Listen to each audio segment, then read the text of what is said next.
Hello, everybody. Thank you for tuning into my second episode of my show.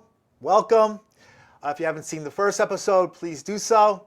But today I have three aspiring stand-up comedians. I'm actually a stand-up myself, but unfortunately, the last several shows I've been bombing left and right. Right and left. Bomb, bomb, bomb. I've been bombing so much that I might actually be called, and this is funny, La Bamba. La Bamba. Not even that was funny. No, but I did have a good show the other night. They laughed at everything. In fact, sometimes before I even got to the punchline, they laughed. So afterwards, I went to get paid from the guy sitting outside. He goes, "Who are you?" So I just did the comedy show, man. He goes, "Comedy show? The comedy show's down the hall. This is a seminar for people with nervous laugh disorder." Anyway, enough about me. I will be introducing my first guest. He is an aspiring stand-up comedian, very nice guy, Mr. Tom Justin. How are you? How you doing today, Charlie? Now, is that a stage name or is that your real name? The stage name is TJ the Parody Jerk. Oh, because I would recommend Justin Tom. No, I Does know. that do anything for you? My No? math teacher in high school used to call me Just in Time, but I was Just in time. I was always late. Okay. So, who is Thomas Justin? I'm a professional bartender. I live in a small town on Long Island, East Rockaway, and I don't know. I got a lot of issues. You got a lot of issues. Okay, what's the biggest issue of all your issues? Well, it's actually everything is fine now. I had some issues Okay. But yeah, no, I'm Okay. just a regular guy who thinks he's funny. All right. And, Okay, cool. I'm getting older now, and I wanted to do something. All right, excellent. Now, you say you're I'm a dive bartender. Yeah. So what does that really mean? You're a dive? Is it the places you work in or? Well, a dive bar is like the town's saloon where everybody will go and mix DNA and stories and fight. You know, dive Right. bars are like that, as opposed to, say, like a restaurant bar where you go and you have dinner with somebody you care about. The dive bar, you go and you don't have to necessarily care about that person. Now, how long have you been working in these bars, dive or not? I started when I was younger, in my 20s. I lasted a few years then, and then I took about 15 years off. So maybe altogether, maybe about 15, 20 years as a bartender. Now, you're around people, obviously, who drink. Now, do you drink yourself? Have you ever Not had that much. issue? Have you ever had that problem with? No, Never had a problem with drinking. Never. not personally, no. I'm more of a pothead. You're more of a pothead. Yeah, Because the people are always offering to buy you drinks, right? Sure, yeah. And, you know, I do have to take that. And you do. I do And sometimes. so when someone offers you a drink, you drink it. Uh-huh. 'Cause I Occasionally. all yeah. right. I knew a bartender who had like a fake bottle of like. Yeah, not- those guys are smart non-alcoholic. until somebody says, "No, I want to try what you're drinking," Oh. and then they taste the water or the iced tea or whatever. Wow. It is. Yeah, no, you can't get away with that. Okay. Yeah. Anything about are bars? Anything resembling the way like the Cheers? Remember at Cheers, people just go in, Yeah, reminisce. sure, yeah. And it's still like that. But Cheers was a really nice version of what I nice deal with. version. Yeah, like Cheers looks like it could be a dive bar, but Right. there are actors in Right. there. You know. Have you ever hear the term beer muscles? Beer Oh, yeah. muscles? Okay. Yeah. You have that where someone starts to drink and all of a sudden they start pushing people around. Have you had your Every night. share of, every night? Have you And had usually your, it's the women. have you had your share of bar fights? Oh yeah. Really? Yeah. And what But usually, you know, what my job is, I'm supposed to break them up. So, And- but personally, I've been in a few. you've been in a I'm few- not even a drinker. You know, like it's not. Right. Sometimes when I drink, I do get those beer muscles, though. That's another reason why I try and stay away from it. Right. Have you ever gotten hurt breaking up one of these fights? Relative. You know, like yeah. you get a few bruises and Yeah. scrapes. I was never big on bars. Back in my early 20s, I went to watch my brother's band play. I think it was out in Glen Cove, Long Island. And during a break, we went outside to speak, me and a couple of friends. And there was a motorcycle in the front. And then all of a sudden, this guy comes out. And at this time, like maybe 21. And this guy comes, minding my own business. And the guy comes out, he goes, "Why did you cut the brake on my bike?" I go, "What?" "Yeah." He goes, "I saw you. You cut the brakes on my bike." Luckily, I had some friends with me, and they say, "Hey, what are you talking about? He didn't cut the brakes." But this is the Yeah, alcohol is a weird and it's like I'm drug. just here minding my own business, and this guy, and And so yeah, so my Wait, experience- that was you? No, I'm just kidding. you were the guy. Well, I didn't. Hey, listen, I didn't put the brakes on the bike, for God's sakes. Now, you say you did some traveling. You traveled to Europe. Now, when was this? Was this a while When ago? I was younger, yeah. When you were younger. Yeah, it's And been a little bit. The last time I went to Europe was maybe 10 years ago with my brother. He brought us to Amsterdam, me and my wife. Oh, so That was you really went when you nice, were younger, yeah. and you went 10 years ago. Yeah. Okay. I've been there a few times. I have some family in Italy. Oh, so you're a traveler. Not anymore, no. Not anymore. Why not? Because Any I place- don't have the money. It was a lot cheaper to travel back then. Yeah. you Any know. place that you would like to go? That's on your bucket list that you'd like to I mean, go I've to? always wanted to go to India, but I say that, and then people are like, "Why?" You get off the plane and you get hit with the stinky smells, and I'm like, I don't know. The culture looks great. Yeah, I don't know. I always Yeah. wanted to go there. But One of the things Pipe dream. in your bio that I found curious, you said you aspire to be a stay-home husband. What the hell is that? nah, that was more me just trying to be funny. Now, what is a stay-home? If you could be a stay-home husband, I what- guess it's what the wife does, but you know, No, without all the soap operas. Now, you're married. You got married. I think you mentioned 10 years, and she has a child. Does that child live with you? No, she's 27. My stepdaughter's 27. She's 27. off on her own. now. Okay. So Lives with her and boyfriend. what is your wife do? I think she mentioned she's a nurse. She's a dispatcher for a police department. I don't know if I want to say 911 which one. Oh, She'll be in, 911. not in trouble, but Oh. yeah. Okay. Yeah, she's a tough broad, my wife. Tough road. Yeah. Okay. So, but let's go back to the stay-at-home husband. So, what would a stay-at-home for all you women out? What would the stay-at-home husband? Well, if you're married to husband my do? wife, the stay-at-home husband would be take care of the dogs, make sure there's no pee anywhere, the easy things, you know. Right. You know, Right. if there's something like a bookshelf I got to put together, do that. So you wouldn't have to tend bar. I like tending. You bar. like tending I really bar. do. Yeah. You still do. Okay. It's actually the only job I've ever excelled at. Ah, really? So what does it take to be a good bartender? What do you need? You have to be a good You have to be able to listener. relate, right? You have to be a little empathetic, which I do lack the empathy, but I'm good at hiding that. Okay. Yeah. Okay. But you got to be a little sarcastic, a little quippy. Okay. You know. Okay. And you have to be a good listener, Now, doing this, and you got to know how to pour drinks too. I mean, Exactly. that helps.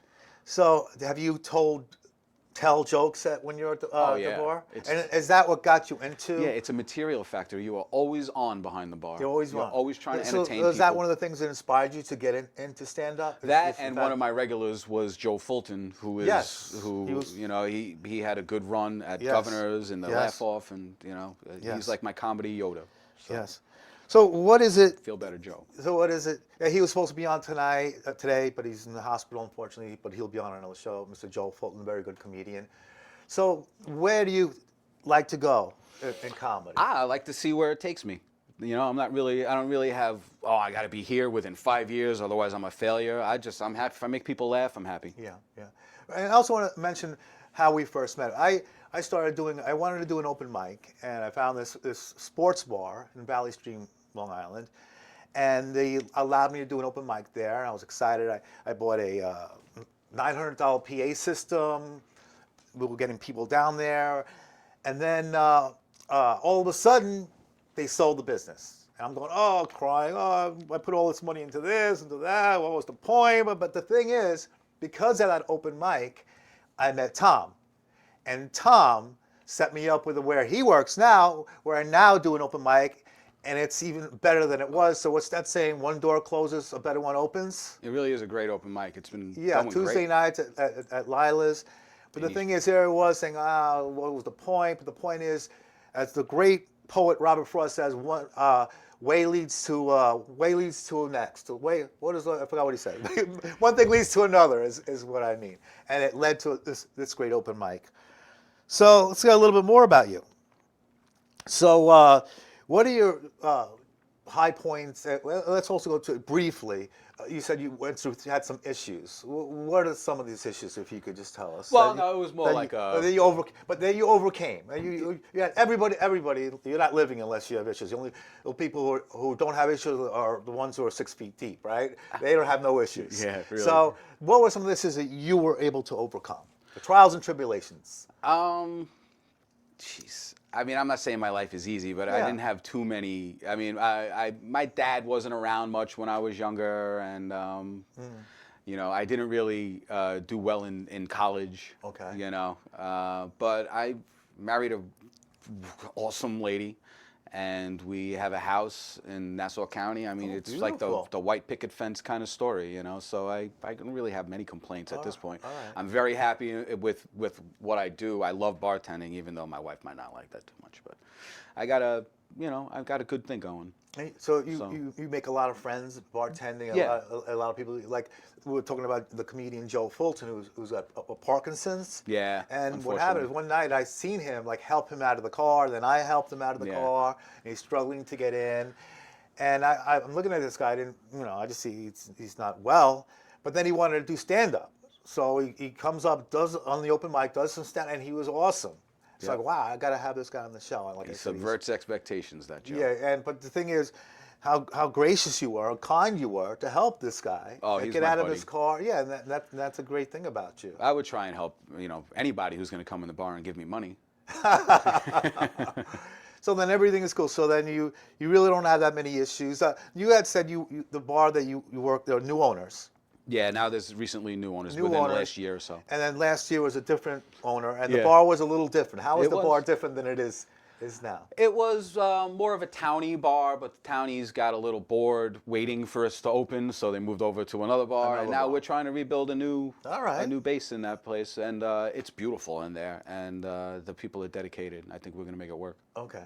Do you aspire to making enough money and stand up to where you could be a That would be professional great. comedian? And so, and where are you now as far as that to get to that point and that I've road? only been doing this for a short amount of time. Like my only experience at Governor's before doing shows with Yeah. you was at the Long Island Laugh Off. I was a Right. finalist in that, Yeah, which you did surprised well. me too. You did well. So I'm looking forward now, like from the bottom up. That's what because I got nowhere else to go but up. I just started. So how much time do you invest in writing and Well, my thing is, when it comes to the jokes, if something happens at the bar, I'll try and write it down. I always bring my notebook around There you now. go. And but really, I took a lot of time off from writing regular jokes because I got into the songs so Right. much. I got into the Right. parody songs. all right. So that's why I forgot my flow when it comes to some of my jokes. But I'm getting back into it now because people tell me I'm actually funny. Oh no, you've done a couple of my shows. You're at the open mic all the time. I think you're Yeah, funny thank you. and you're a great guy, and that always helps. So now you're gonna do for us some stand up, and then you're gonna And do some. I'll play a song or two. He's gonna play a couple of songs for us. Absolutely. Mr. Tom Justin, Thank who you. doesn't want to be called Justin Tom. No, it's just Tom Justin. All right. So how you doing, everybody? Now, my most inspired thoughts happen right before I'm about to fall asleep. Like, I should write a book, or I should go on a diet, or I should really stop drinking and driving. Nah, I'm just kidding. I'm not really a big drinker, and that's remarkable for a bartender. My kidney and liver my kidneys and liver are in practically pristine condition. In fact, when I donate blood, I ask if they take organs too. Freaking student loans, I am a huge stoner though. So one time I left work because I thought I left my car. I left work, and I started to panic because I thought I left my car at work. So I made a U-turn and drove a mile back to my job in my car before I realized maybe I should drink more. Yeah, and you would think that being a bartender who doesn't drink much would make you a good bartender. It does, but I really am a good bartender because all my life I've excelled at taking abuse from alcoholics. Yeah, get me a fucking beer, asshole. Sounds so much better when the guy saying it tips you after instead of hitting you with his shoe, Dad.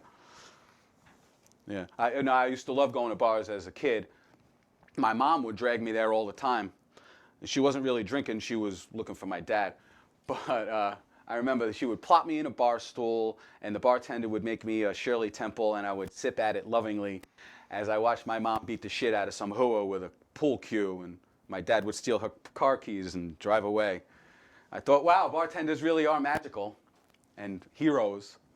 So now I bartend in a catering hall and a dive bar, and let me tell you, there is a huge difference. In a catering hall, you get a old-fashioned is served in a rocks glass. In a dive bar, an old-fashioned is a hand job. In a catering hall, I call you sir or ma'am. In a dive bar, I call you a cab. And in a catering hall, you can order a lobster tail. in a dive bar, you're gonna catch crabs. Yeah. Now, I used to say that I was a bartender who didn't drink at all, and that was true before I did this for so long. It's not that I like drinking now, it's that I have to, because God forbid I turn down a shot from one of you frickin' maniacs. It's like, oh, Tommy, you're not gonna have a shot with me? Fine, you go to your nephew's baby shower in the morning, and I'll just sit here tonight on my big night with my thumb up my ass.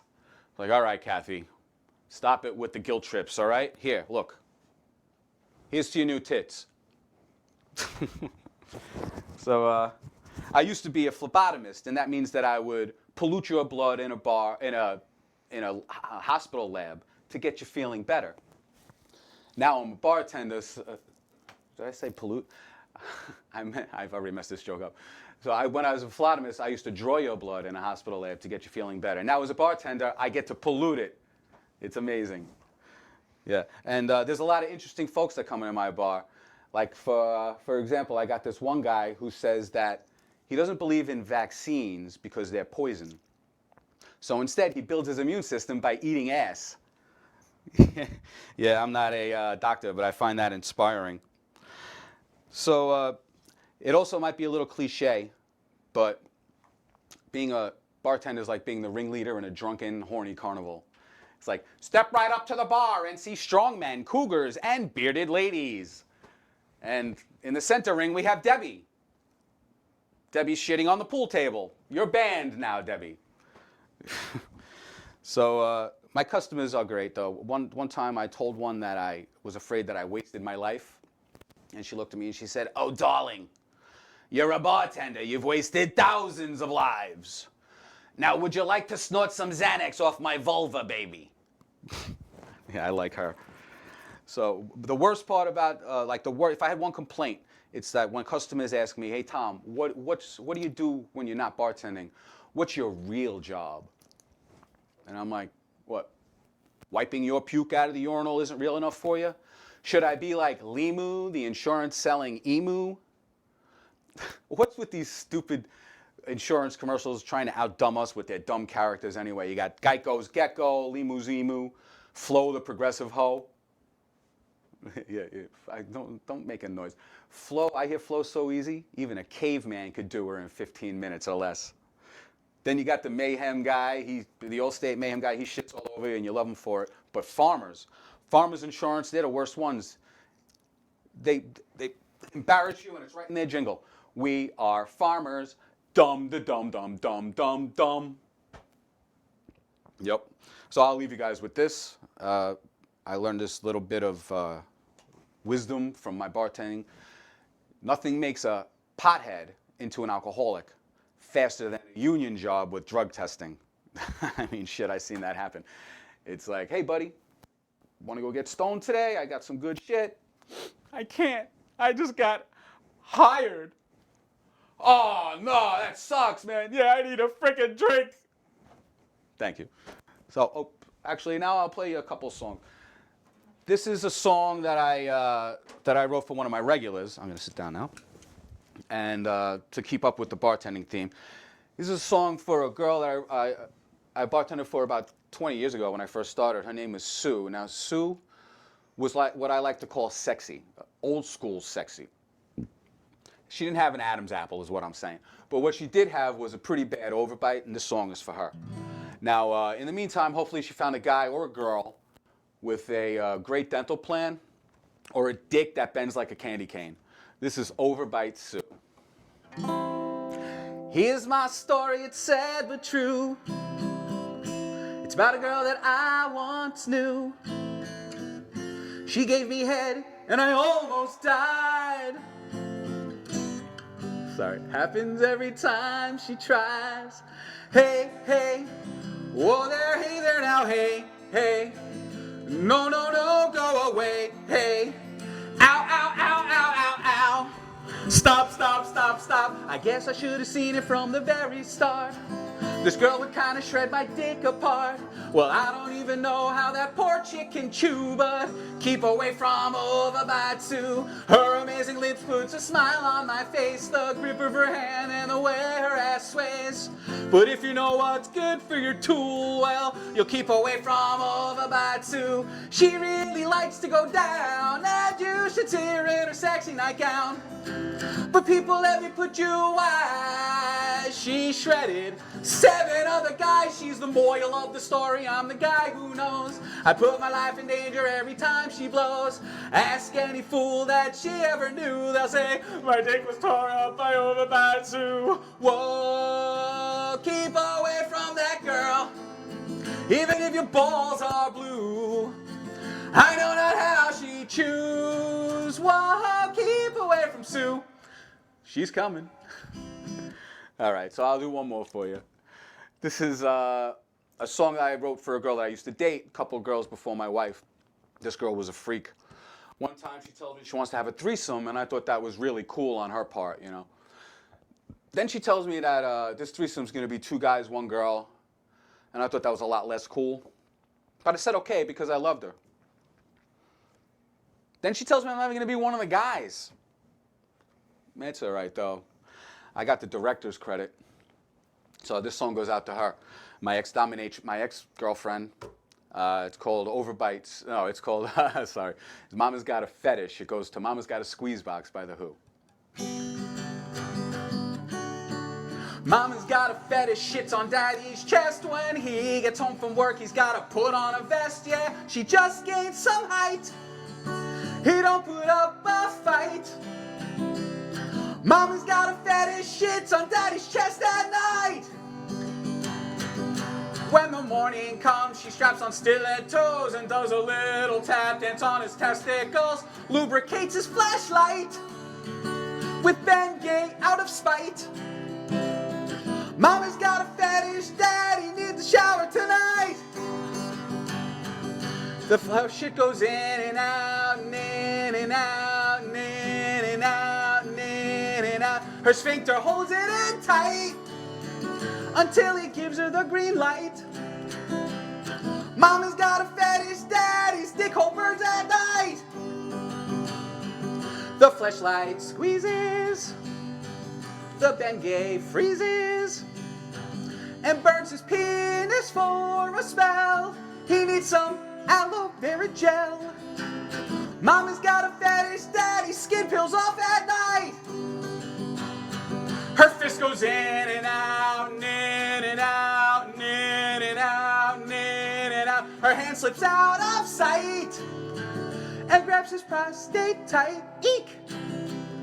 Mama's got a fetish, daddy can't sit down at night. I love it, though. Thank you very much, everybody. Thank you, Charlie. Tom, that was awesome. Thank you so appreciate much it. for coming. Anytime, man. Thank you. We'll be right back with our next guest.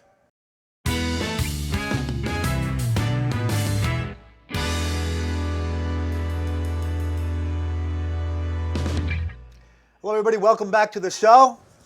Tom Justin was awesome. And now we have our new guest, Mr. Will Romero. Now, is that William, Bill? I go for both. I go Okay, for you go both. for both. I like both. You got to know. Cool. Yeah. So I met you several years ago at an open mic. Yes. Yes. Yes. And I remember one of the things that I liked about him was that often you go to these open mics, you're trying new stuff, and you get a lot of comedians there. But often they don't even listen to what you have to say, which I think is wrong. I think if you're there, you should, give at least a little grin. He was laughing. He took, part of it. And I right away I said, this guy's cool, because some people just look down. They don't even look up. And these are some of these people have been in the business for 20 years. It's only about them. But he was there. He was gracious enough to listen and to laugh. So Yeah. that was nice. Yeah. Am I right? Yeah. No.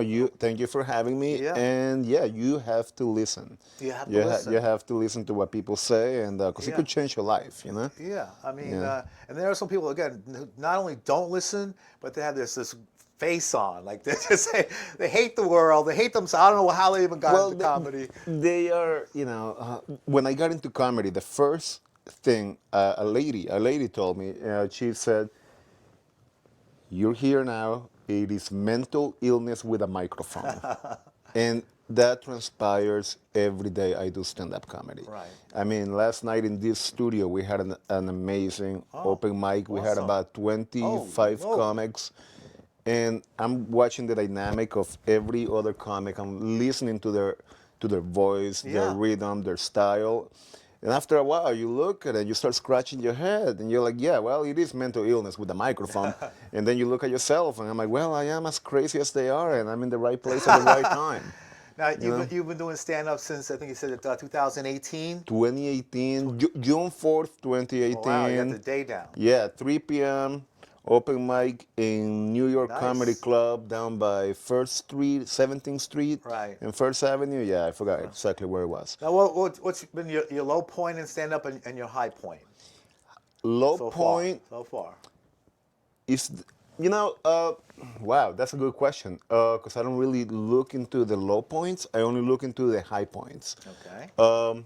Highest point was recently, last year, Okay. where I did a 10-minute set in upstate, and I was able to target a laugh, and not a cheap laugh, but a heavy, secure laugh every 10 seconds. Oh, nice. Oh, Yeah, that's every 10 seconds. I mean, I'm sorry, what am I saying? Every 7 seconds. Every The, 7 the seconds. target, when you get into comedy, they tell you, oh, the target is a laugh every 10 seconds.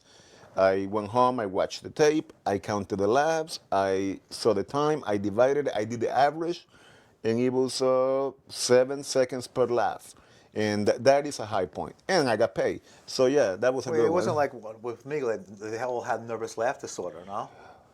No, That's a joke. no, no, no. But No, they- it was about 60 women in the audience. A small crowd, mighty crowd. You know, and that's the one you find out things Wait, about you mean comedy 60 minutes, 60 women laugh every 10 seconds? every 7 seconds. It was great. It was 60 women and maybe like 4 husbands. And the Okay. best part about it is that sometimes women take their husbands there, Yeah, and they and don't- they're just with their Yep, arms they don't crossed, wanna and be they there. don't want to be there. They don't- And the thing about comedians is that I don't want to speak for them, but I'll speak for myself. Yeah. We get insecure. We get insecure, and when we notice Absolutely. that guy right there, suddenly that guy is popping here, Oh, I hate that. popping there, Oh, popping. All of a sudden, you see them all over Yeah, the place. Yeah. Yeah, I had a woman that came to a lot of my shows, and her husband would always sit in the front with Oh. a scowl on his face, just staring, no grin, nothing. I told him, do me a favor, next time you come, can you please ask your husband not to sit in the front? And- Because we target to make everybody laugh, and yet that guy is yeah, is. but yeah, and he's I have a formula when I go up there. I'm talking to 3 people. The one on my left, the one in the middle, and the one on the right. Right. And if those 3 are laughing, I'm talking to the 3 of them. The 200, the 600, whatever it is. The other 55, 57, it's just background noise at that point. So when you know? when you first started back in 2018, that I don't know, maybe the first, second open mic, when did you say, you know what, I want to do this. I think I have some talent. What made it go there? Well, a few things. You know, I had it's kind of sad, but I had someone passed away, and I promised that person that I was going to do stand up. Okay. And I promised that person a week prior Yeah. to me. And you know, when you just procrastinating, you're like, yeah, I'll do it next week. And then that person passed away. And he looked like a combination of Bourdain and Bill Clinton. And he it was sad how he passed away, but I had to keep a promise. There you go. And Wow. I went there, and believe it or not, it was one of the funniest. Like, it was the first time I opened my mouth and I got a good laugh, and the reverberation of the laughter on my chest, that I got addicted immediately. Wow. You know, it was a woman before me. There was a woman throwing lemons at the audience. She literally went up on stage, turned the tables. She was doing a monologue, and if you laugh, she would throw a lemon. A lemon landed on my eye. I went up next, and I forgot my material. Oh, boy. That's the thing about comedians. We Yup. got 40 minutes of material. Yup. The moment you get on stage, Yup. the anxiety is kicking Yup. in. You don't know what to say. And all I said was, Yeah. life gave me lemons today, and I don't have a blender. So there you go. to make lemonade, and everybody laughed. And Yeah. I got and I forgot what I said after that. But that first laugh, that was the addiction to it. I think that's the biggest fear is for me, and is forgetting your lines, and because you got humana, and I've had comedians go up on stage, forget their lines, and just give a blank stare, and then just walk out, and I'm like, that's not easy. That's Again, not mental easy. illness with a microphone. Yeah, You it's know, not easy. No, it's tough. I had this one woman comedian. Right before she goes up on stage, she looks in the mirror and say, why do you do this to yourself? You know, why are you doing this to yourself? So yeah, it's not easy. So now, as far as bombing, so all comedians bomb, and overcoming that, you know, we're gluttons for punishment, I guess. What was the worst bomb you ever had? the worst bombing I ever had, believe it or not, was every time I auditioned at a club. Wow. And for I could go into details as to why, but I don't wanna.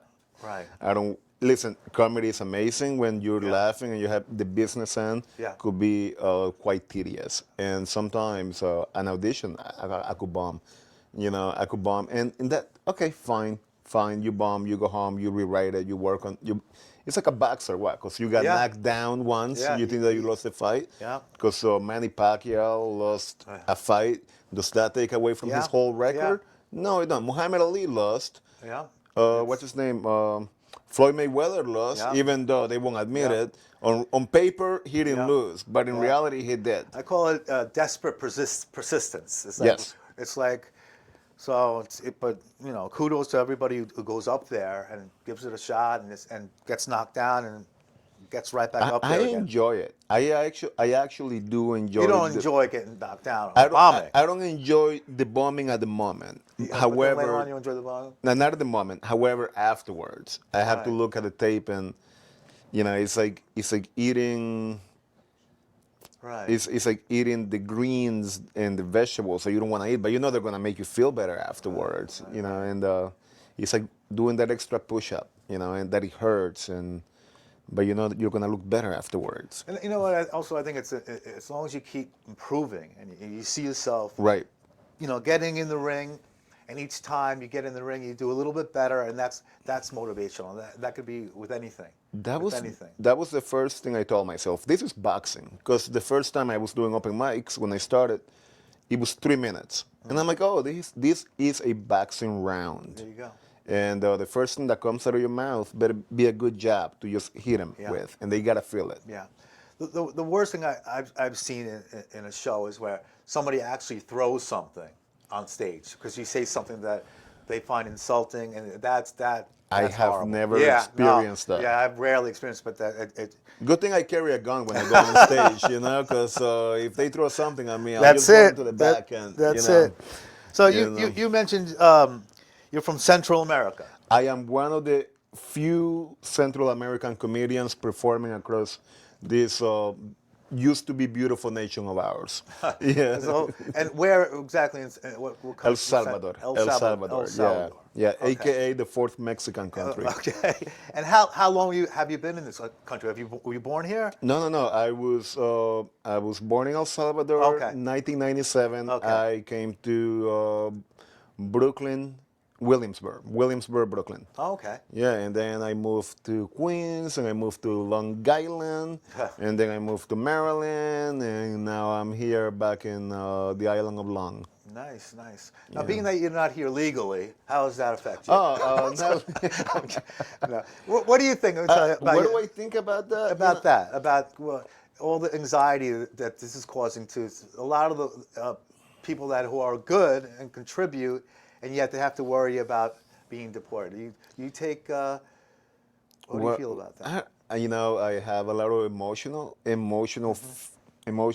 anxiety about. Because I don't worry about it. It doesn't affect me. Right. I have all my documentation. Right. I'm a citizen. It doesn't affect me on Right. that aspect. But I look at it for what it is. You know, okay, people have a dream. I have a dream. I'm living my dream. Yeah. I'm living part of my dream. Yeah. And I couldn't do comedy in El Salvador. You know, we had a. Right. You cannot be doing comedy where you had a civil war created by Ronald Reagan and the Chiquita Banana Company. You know, you couldn't do that over there. And here I have the opportunity now.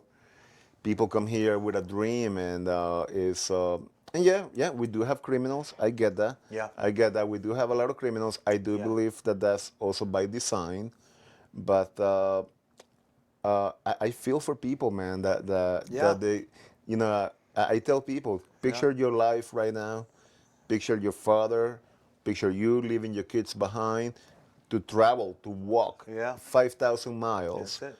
and nothing is That's it. guaranteed. So what do you do? What's your the daily life like? What do you do for To pay the bills or to pay the bills? to pay the bills, I do this thing called HVAC, heating and air conditioning. Oh. And I go to a lot of homes with a lot of lonely housewives, and I'm a comedian, and I tell them a joke here and there, and before you know it, you hear the boom, boom, boom, boom, So I love my job deep in the core. Yeah. What's something about you that not many people know? Something about me that not a lot of people know. Yes. I keep it very private, but I guess now it's gonna be out there. Hopefully. I'm a big reader, man. Oh. I'm a big Oh, reader. wow. I like reading a lot, and I'm an enthusiast for herpetology. What's that? Herpetology is the studying of reptiles. I love reptiles. I got a snake at home. I got a few I geckos. dated a few. Yeah, and you dated a few snakes. My ex-girlfriend, she took 2 of my geckos when she left. wow. Yeah, and now I'm back to paying 60% of car insurance. So, what's a life lesson that you've learned that you could share, especially in your situation being Hispanic American and Hispanic American. what's the lesson you could share? Just keep.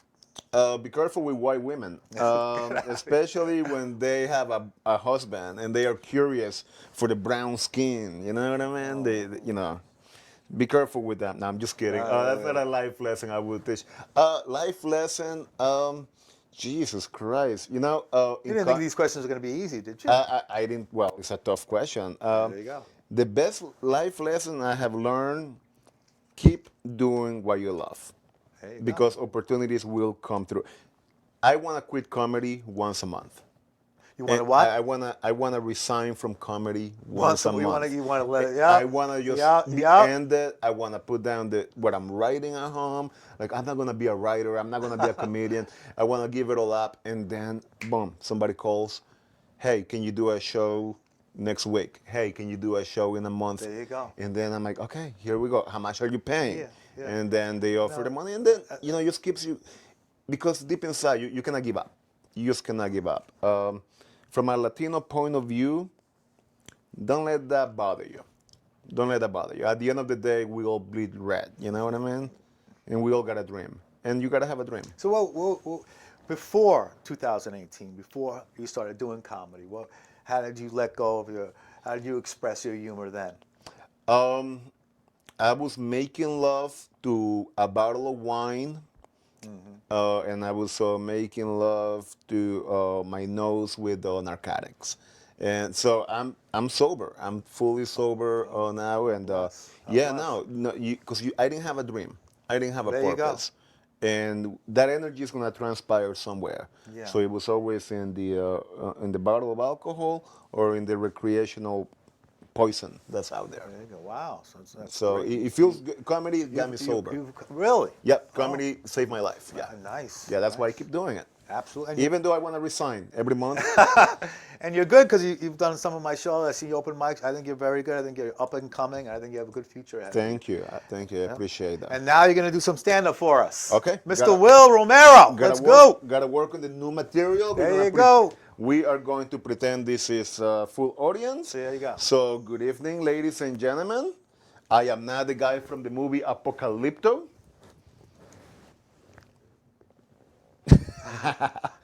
I am not that guy, and it's been a really, really good year for me. Last year, I'm a happy guy because in 2024, every shooter was a white guy.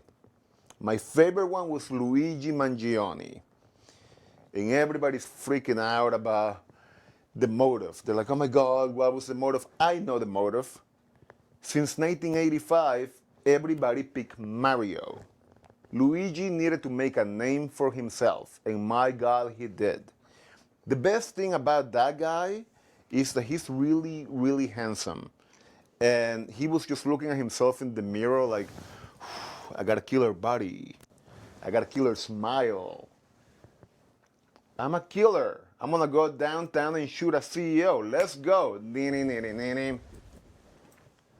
Imagine if the guy that would have shot our president Donald Trump would have been a Latino. One, he would have not had miss. Okay? Because Latinos, we get a lot of practice at killing each other. Two, I could just imagine the meeting at the Pentagon the next day. Johnson, we have to eliminate all the Mexican countries. All the insurgents look like the guys from the movie Apocalypto. We will begin in Mexico, Guatemala, Honduras, Nicaragua, Costa Rica, Panama, El Salvador, Colombia, Venezuela, Ecuador, Peru, Brazil, Chile, Argentina, Paraguay, Uruguay, Dominican Republic, Cuba, and Puerto Rico. And we will begin in the Bronx, LA, Miami. So I'm a happy guy because the guy was not a Latino. And I'm not truly political. I don't care. I am not in the left. I am not in the right. I am not in the front. I do like the behind. I do like the behind. Oh, what is going on here? You're going to get a lemon in a second. I'm going to get a lemon in a second. Yes, look at that. No, I'm not in the front. I'm not in the left. I'm not in the right. I'm not in the front. I do like the behind because I'm a pervert. And I don't like it because it affects my family. It affects my family. Like the other day, my mother, she called me up and she said, Guillermo, that's my undocumented name. She was like, Guillermo, why are these awful things happening in America? I was like, Mom, because we live on an Indian burial ground. Do you not watch 1980s movies? Poltergeist, The Shining. The ghosts are coming out of the ground. They're coming out of the ground. That's why the roads are all messed up, Mom. Have a good day, Mom. Click. My cousin called me right after that. And he said, William. I was like, oh my God, thank God you did not call me Guillermo. He said, can you believe that NASA and SpaceX do not hire Latinos to be in their program? Good. That is a good thing because I truly do not want Latinos up in space, hanging out with green people, forming new gangs. Imagine that, Charlie. Oh. A UFO landing in New Jersey and a bunch of Latinos coming out like, hey, we are the new invaders. This is the new crew, Alf, E.T., and Carlos. Everything is political now. Even the language, they messed it up in 2017. I suddenly became Latinx. I don't identify with cartoons. And language has gender to it. For example, I am Latino, my mother, Latina, Jennifer Lopez, whore. As a matter of fact, I think that Ben Affleck is the only guy qualified to say now that he has a Latinx. But there's a reason. There's a reason why all of this is happening in America. It's because we are indoctrinated in a new religion. Oh yeah, there's a new religion in town, but we have to go back a little bit. We used to be Jewish, Shalom, Muslim, Assalamu Alaikum, Catholic, burn in hell if you're gay. I was never Catholic. I was a Jehovah's Witness. We will burn in hell if you celebrated a birthday, okay? My tongue got all messed up in there. The Latino coming out. Where was I? Yes. So that's a new religion. And when you talk to these new religious people in politics, they all are experts in the Constitution. They all are experts in the Constitution. Right away, they tell you, I am aware of the First and Second Amendment. Really? What about the 6th, 7th, and 8th? I plead the 5th. They don't know what to say. I do believe I have the solution. The solution is that we need a Latino president. Imagine that, Charlie, Latino president. He will legalize cocaine. Nobody's going to be broke out there with his new Build Back Better plan. Free healthcare, free college, 4 kilos per familia. It's going to be like an episode of Oprah and Narcos all at once. It's going to be, you get a kilo, you get a kilo, you get a kilo. All brought to you by Presidente Cocaína, brought to you by Goya and Telemundo. And that is my time. Thank you for having me, Charlie. Thank you so much. Thank you for doing that. That was great. Thank you. And my phone Good job. just went off. Great. Excellent. My phone hates me. Now you see why I want to quit comedy half There the you time. go. It's always something.